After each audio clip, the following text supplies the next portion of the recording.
Ni zaidi ya saa 24 tangu Rais wa Marekani Donald Trump atangaze kusitisha mapigano kwa wiki mbili nchini Irani, jambo ambalo Israel na Irani na wapatanishi wa Pakistani walithibitisha. Lakini tayari makubaliano ya amani yanaonyesha kuyumba.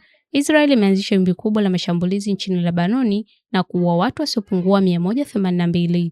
Waziri Mkuu wa Israel Benjamin Netanyahu ameelezea mashambulizi hayo kama pigo kubwa zaidi kwa Hezbollah tangu kuanza kwa vita, ikisema Israel itaanza tena kupigana na Iran kukiwa na haja ya kufanya hivyo.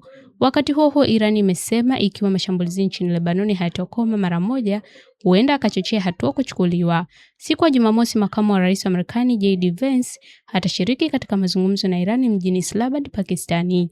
Jambo la msingi litakuwa usafiri wa meli katika mlango wa bahari wa Hormuz, njia ya baharini katika Ghuba ya Uajemi ambayo ni muhimu kwa usambazaji wa mafuta duniani.